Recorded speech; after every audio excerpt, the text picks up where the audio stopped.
Meu nome é Ana Paula Maia, eu sou escritora. Nasci no Rio de Janeiro, hoje eu vivo em Curitiba, no Paraná.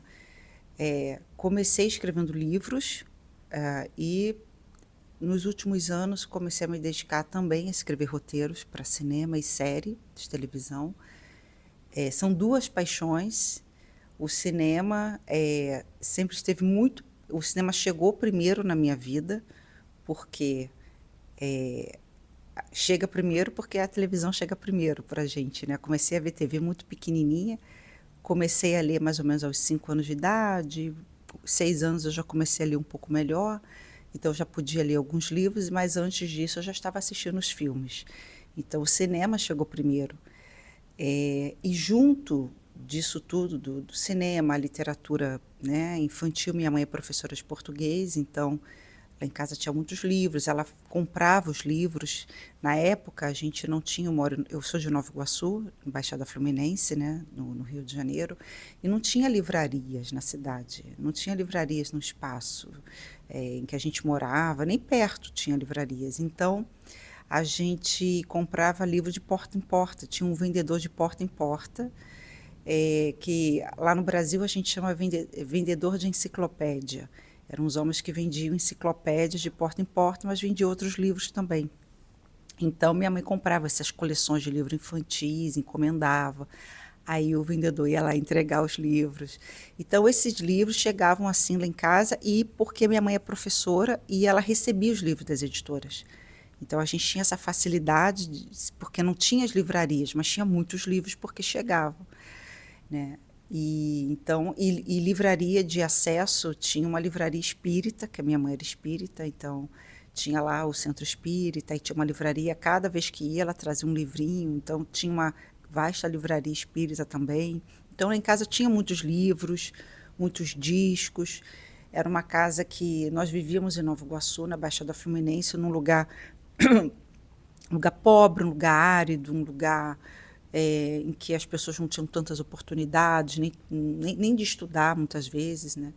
Mas a gente tinha uma vida relativamente próspera ali, tinha acesso, né, à cultura, e a casa ia meio que se acumulando essa cultura. Tinha uma vitrola, tinha os discos, tinha os livros, né?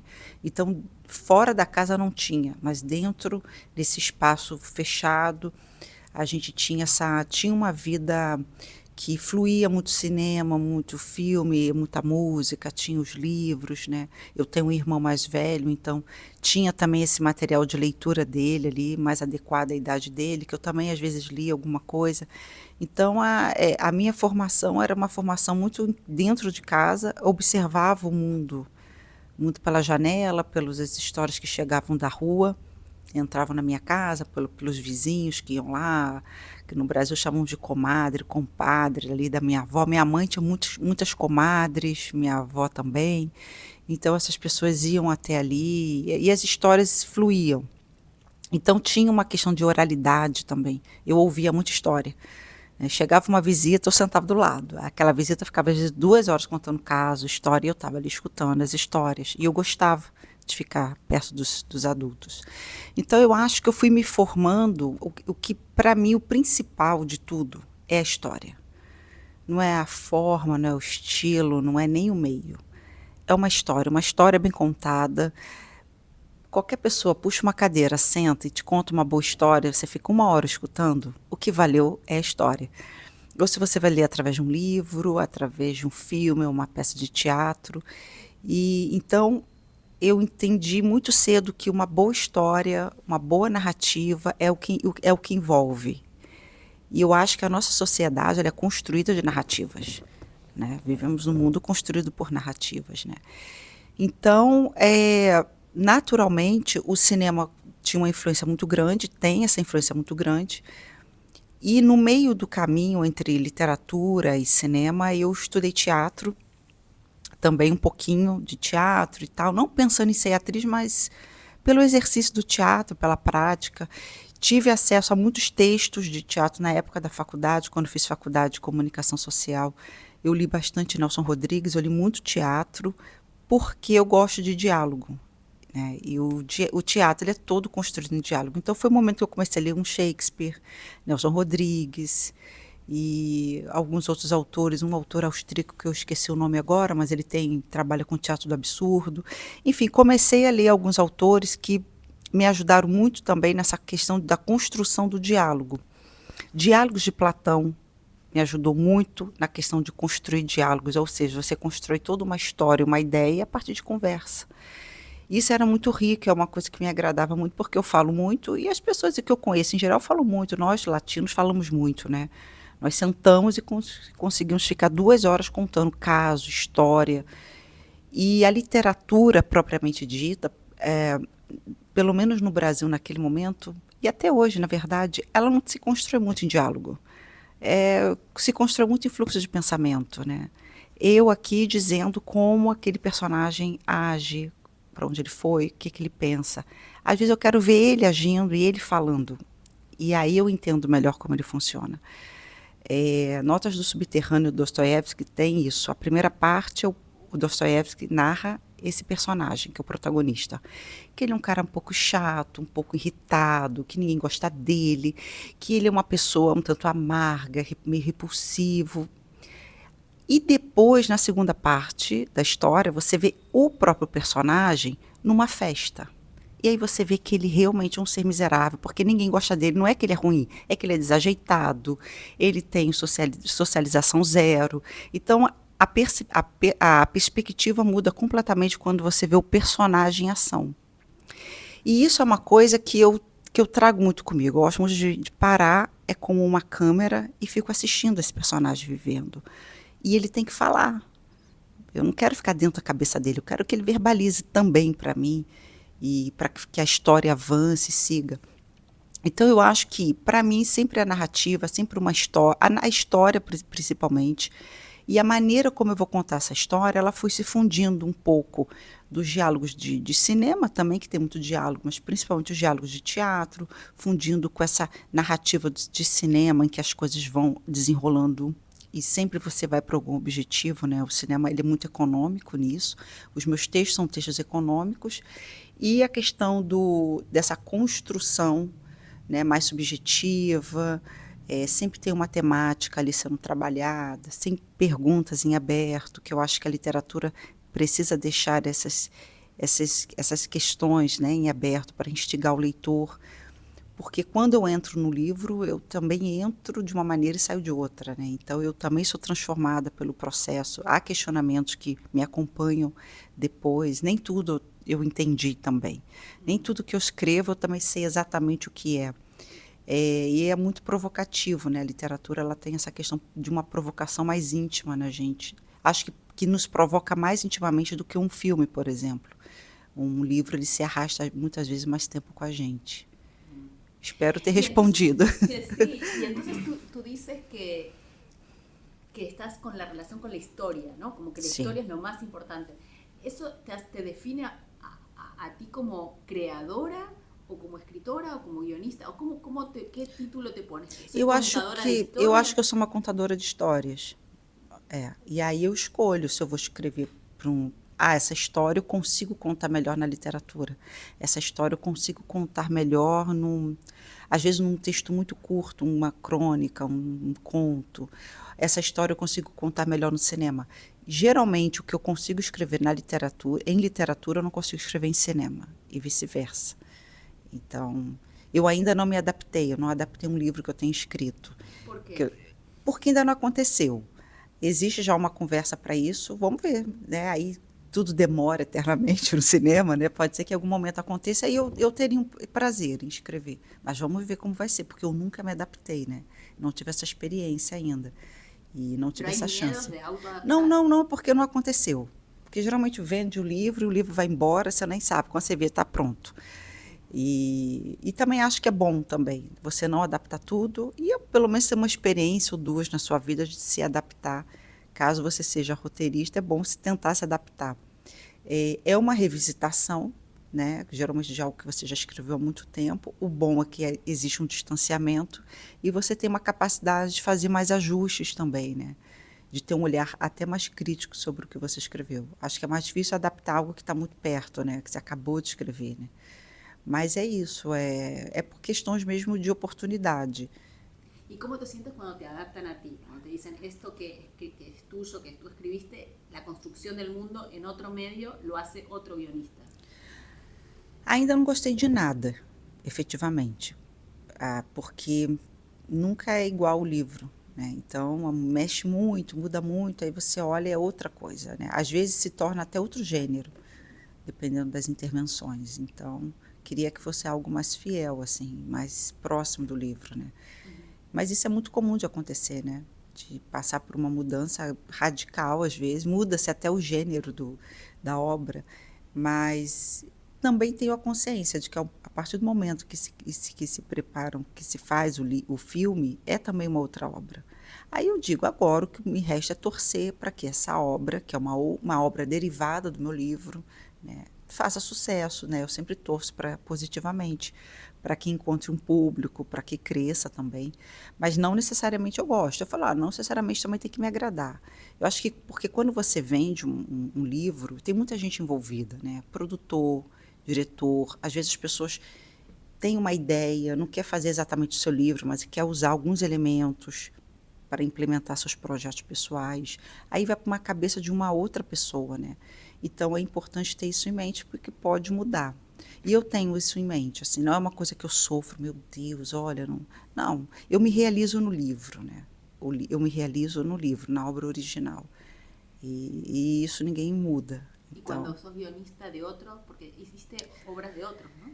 Eu fiz adaptação de um livro, de um romance, de um escritor mexicano, há muitos anos, foi por encomenda, e tive total liberdade para fazer o que eu queria fazer. Nem sei se ele viu, não sei se ele chegou a ver.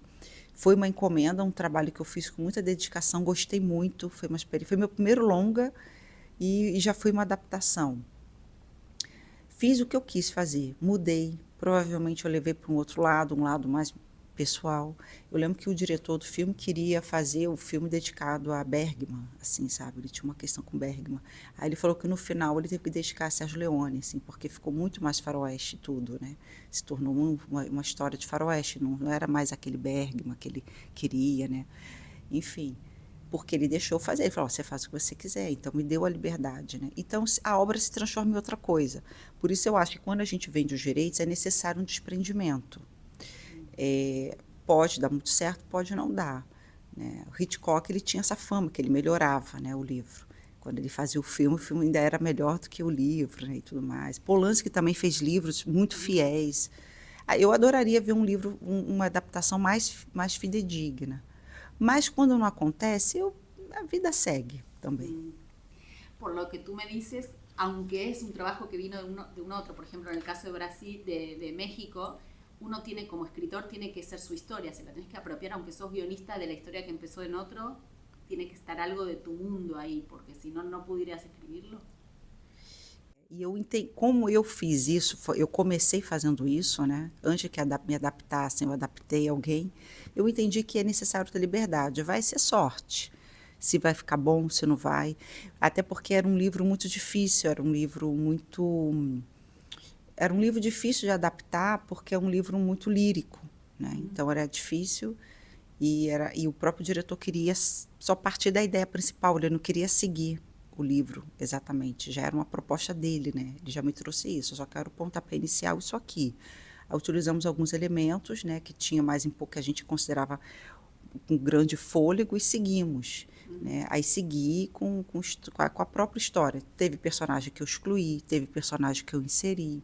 ¿Y dónde te sentís más como tú, como más contenta, más realizada? ¿Cuando escribís guión o cuando escribís literatura? A mim me encanta escrever literatura, primeiro porque é mais íntimo e sabemos que basta que dar... estou tentando falar espanhol. E prefiro escrever literatura porque a gente sabe que vai ser aquilo que a gente escreveu, não vai ter alteração. Então, você escreve, manda para o editor, vai ter o processo de revisão e aquilo é publicado. Não tem muita emoção, né? Não tem emoção nenhuma. Você escreveu, você sabe que vai ser aquilo. Agora, um filme, aí já tem emoção. Aí pode ter algumas, né, porque você pode escrever, só que um filme, às vezes, se você levanta uma produção, tem 100 pessoas envolvidas. E todo mundo está envolvido, né? Desde o maquiador, quem faz o cabelo, são os atores, é o produtor, é o cara que dirige o caminhão com equipamento. É um negócio gigantesco. É naquele dia que você vai gravar aquela cena, tá chovendo, sabe? Não era para estar chovendo, essas loucuras todas, né? Que tem tanto no cinema e principalmente quando se grava uma série, né? Eu tive experiência em escrever série com 2 temporadas, então foram 20 capítulos, eu escrevi todas elas sozinha e tinha que mudar, né? É com muita emoção. O audiovisual ele tem muita emoção, né? Então, gosto dessa parte da emoção do audiovisual. Ele é mais superficial nesse sentido, porque é uma obra que você escreve no seu quarto, quietinha, dando tudo de si, mas passa por muitas mãos e vai dizer, olha, isso aqui não dá, vai ficar caro. Aí tem que ficar mais, isso aqui vai ter que adaptar para isso aqui, entende? Então é uma obra que você tem que ter menos apego afetivo. Por mais que você ame aquele filho que vai embora, ele vai morar lá no Japão, vai ficar muito longe de você. Por quê? Porque muita gente precisa pegar esse material, ajustá-lo dentro de um orçamento, né? Dentro de uma possibilidade. Às vezes você quer gravar numa determinada cidade, tem que gravar em outra, aí isso já muda completamente. Então, muitas vezes o roteiro você tem que mexer muitas vezes. Eso es difícil porque hay muchos autores, escritores que no se adaptan a eso y se sienten como maltratados por la industria del cine, de como que el escritor es el que no le toman en cuenta o que no, como que no están tan presentes. ¿Vos te sentís como integrada, parte? Não sinto nada disso. São 2 Ana Paula. A que escreve o livro, quietinha. Aquela ali é uma Ana Paula quieta, que escreve o livro, que se realiza. Depois vira tudo comércio. Tudo vira negócio. Tipo, um livro e um hambúrguer é a mesma coisa. No final das contas é isso. Está tudo na prateleira, vai fazer negócio, as pessoas querem ganhar dinheiro. Quem produz também quer ganhar dinheiro em cima daquele projeto, quer que aquele... Sabe? Tem que entender isso, senão é melhor não entrar, fica só escrevendo o livro, né? Eu entendi isso muito rápido, muito cedo, né? Eu cheguei a trabalhar na TV por 6 anos, eu fui contratada, trabalhei, vi como é dinâmico e que é uma fábrica, né? De escrever roteiro, você não pode ter muito apego. Ali eu aprendi a não me apegar muito, o que é bom, né? Porque a gente entende que quem escreve 1 escreve 2, quem escreve 2 escreve 4. Sabe? Você não é autor de uma obra só. Às vezes um projeto não deu certo, foi para a gaveta, mas você sabe que você escreve outros. Você começa a entender também que você cai e levanta. Você cai e levanta. Uma história pode não dar certo, pode não vingar, pode ser engavetada, aí você escreve outra. Que levanta es como el acto mismo de la escritura, es Sim, escribir. sim, você está sempre reescrevendo outras coisas, outras histórias, você cria um mecanismo. Eu tenho um jeito de escrever livro, eu penso de um jeito. Quando eu vou escrever roteiros, eu penso de outro jeito. Eu acho que um lado do cérebro funciona de um jeito para uma coisa, o outro lado para outra. Porque eu acredito, senão você sofre muito. O apego muito grande é sofrido. Então, assim, o meu Edgar Wilson é o meu Edgar Wilson do livro. Os outros Edgar Wilson são versões replicadas do Edgar Wilson original, por exemplo. Aí eu não sofro, entende? Quando eu vejo, nossa, muito diferente, posso ficar um pouco assim, não é o meu, mas é inspirado e tudo mais, passou por um processo ali, foi retrabalhado, né, foi customizado e virou uma outra coisa. Eu tenho esse entendimento. Tem pessoas que sofrem muito mais do que eu, tem pessoas perto de mim que sofrem mais do que eu com resultado de que eu falei assim, não, mas é assim mesmo, não fica igual. Eu sou muito tranquila. Por quê? Porque eu sou roteirista também, e eu sei que não dá para ficar igual, que a cabeça de cada um é de um jeito, que filme é do diretor, o filme não é do autor. É isso que muito roteirista não sabe. Filme é do diretor, sempre. Pero igual hay una Ana Paula Maya que es guionista y que es escritora y que es una sola, hay una voz ahí. Me gustaría como conocer más de tu voz. Hay algo que hay desapego, pero hay un mundo propio que Sim. se repite. E aí esse mundo próprio que está dentro da literatura, esse mundo próprio que acredito que já está ultrapassando um pouco, porque começa a ser levado para o cinema aos poucos, gradativamente. Esse mundo próprio que também, hoje eu estive numa escola e vi garotos, né, meninos de 16 anos, 15 anos, já muito fã dos meus livros, né, que não é nunca pensei nesse público tão jovem, apesar que eu leria esses livros com essa idade. Então, eu acho que por eu ter esse universo construído, esse universo também já me alimenta, né? Me supre. Acho que supre todo o meu ego. Então, eu já estou tão dentro dele, tão envolvida, que quando eu vou para lá, antes que chegue ao público, antes que chegue na mão do meu editor, eu já fui lá. Eu já vivi aquela experiência no tempo que foi necessário viver. Eu passei por aquele lugar.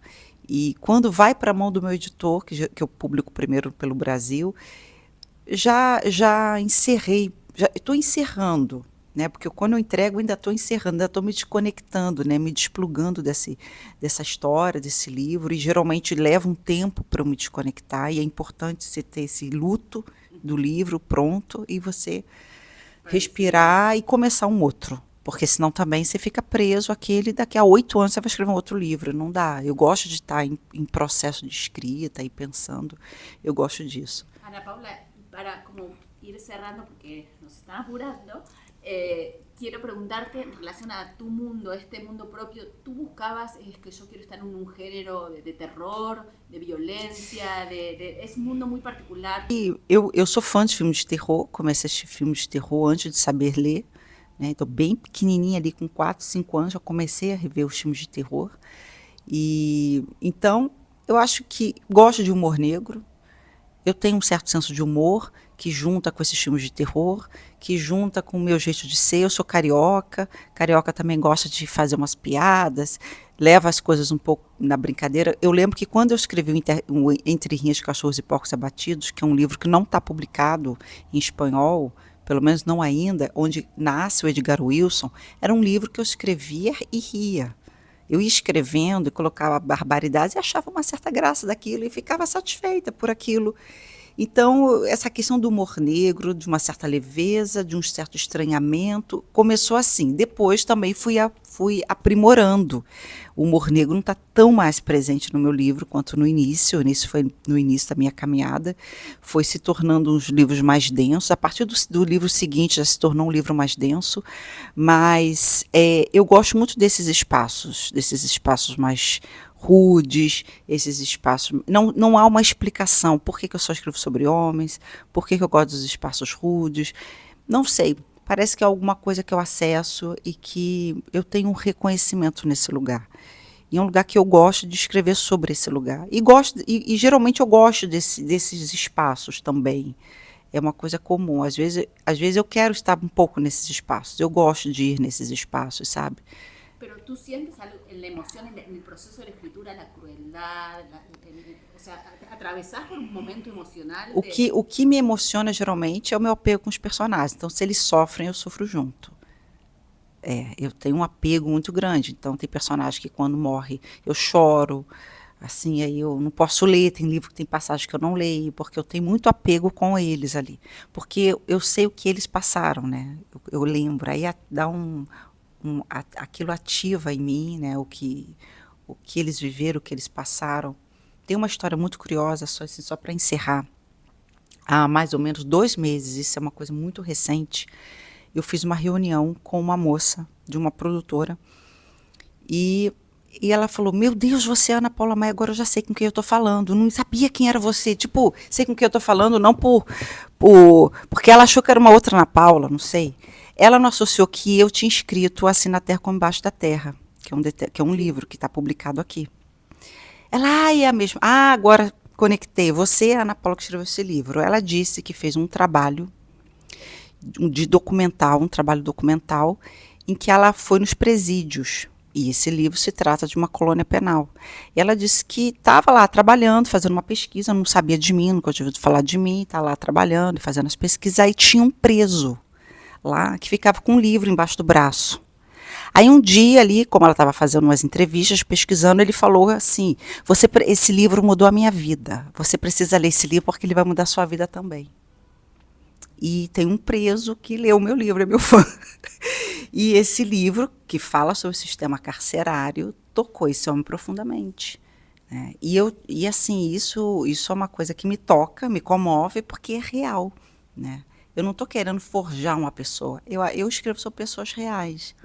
E é muito duro, porque as pessoas reais são muito duras, né? No sentido de sofrimento. É difícil. Sempre tem os 2 lados da narrativa, né? E eu mostro um dos lados. né? Às vezes eu mostro o lado que não se querem ver tanto, né? Às vezes as pessoas não querem muito ver aquele lado ou já condena antecipadamente. E esse homem falou assim, esse livro mudou a minha vida. E diz que ele anda com o meu livro, assim, está sempre com o meu livro, que mudou a vida dele. Então, acho que é o poder de se contar histórias, porque poderia ter sido no filme, né? É o poder de se contar histórias. Eu acho que a literatura nos impregna mais, né? Toca mais ¿Qué le profundamente. dirías a los jóvenes o no tan jóvenes con las que tienen como la pulsión, las ganas de tienen historias en su corazón, pero que tienen que ponerse a escribir en Brasil, por ejemplo? Eu acho que quer escrever, escreva. Não se prenda a nada, não se prenda a uma fórmula, não se prenda a nada, a ninguém. Vai para o canto, senta, escreve suas histórias, ponha no papel, junte as ideias, organize as suas ideias aos poucos, porque flui, vai fluir. Se tiver que sair uma história, essa história vai fluir. Eu acho que não podemos ter nenhum tipo de pudor quando se escreve, porque é a sua alma exposta. Escrever é expor a própria alma, muitas vezes. ¿Tú te inspiras de autores o otros creadores en Brasil? Não muito mais, não me inspiro. Me inspiro em Edgar Wilson. Sim, meus personagens me inspiram muito. Assim, o Tomás me inspira muito, que é um cura, né, um padre. Ele é um personagem que me inspira extremamente, principalmente depois do Búfalo Selvagens, assim, peguei uma conexão maior. Os meus personagens me inspiram, porque eu acho que eles são reais, assim. Por isso não los dejas e estão em outras histórias. Sim, eu acredito que eles são reais. Eles vivem numa outra dimensão, assim, que eu de vez em quando acesso eles, porque eles existem, de verdade, assim. Tenho inspirações, sim, outros escritores já me inspiraram, como Campos de Carvalho, o próprio Nelson Rodrigues, que eu havia citado, né? Mas isso numa formação mais lá para trás. Depois você vai criando já um estofo, né? Que dificilmente você vai ler um novo autor e ele vai te inspirar, né? Mas, sim, a minha formação tem toda. Lígia Fagundes Telles também é uma escritora de contos também que tem uma mão que eu gostava muito, muito mais, Objetivo e Prática, gostava muito dos contos da Lígia. Então, tive toda essa formação tradicional, né, de ter algumas influências, mas muito cedo eu tinha essa conexão muito grande com o cinema, gostava muito de Edgar Allan Poe também. Então, né, o Brasil não tem essa tradição de fazer histórias de terror, então foi preciso abraçar outros que gostavam de fazer isso e faziam isso e que me influenciaram bastante no início. Bueno, agora temos a Ana Paula Maia, que influencia outros. Agora sim. Bueno, Conversando. Muchas gracias. ¿Quieres Muitas decir graças. algo más? Não, eu cheguei a essa conclusão há muito pouco tempo. Estava fazendo umas pesquisas, observando umas coisas, e a gente entende que a gente mal lembra o que realmente se passou 10 anos atrás, 20 anos atrás exatamente, né? E que a nossa memória, ela é falha. A nossa memória ela é falha, né? A gente lembra de se lembrar de algo. Eu fui descobrir que nós, sempre que lembramos que estamos nos lembrando. E eu fico pensando em tudo que nos contaram, que se passou há 500 anos atrás, 1000 anos atrás, até porque só quem cria narrativa, escreve a história, é quem venceu também o jogo, né? É escrito pelos vencedores, não pelos que perderam, né? Então, e aí? Eu escolho como narrar, o que narrar. Então, eu acho que sim, eu acho que toda a nossa sociedade, tudo que a gente vive hoje, foi construído em cima de uma narrativa. E o que estamos narrando, criando hoje, algumas coisas vão deixar de existir.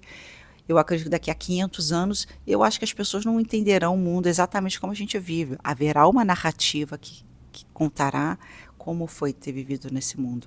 Então, eu acredito que sim, que desde os tempos do dilúvio bíblico, era uma narrativa que já se encontrava junto aos babilônicos, muito antes, né, dos manuscritos serem encontrados na beira do Mar Morto. Então, a gente já tem essa tradição da escrita, né, das narrativas, a mesma história contada por muitos povos. E qual a que vinga mais? Tem sempre uma que vinga mais. E aí é essa que conduz toda uma sociedade, todo um tempo, todo um milênio. Então, sim, eu acho que a narrativa, ela também é um aparelho de controle. Bom, isso é uma conclusão muito, muito recente, que eu ainda estou desenvolvendo. Interessante, não? Sim.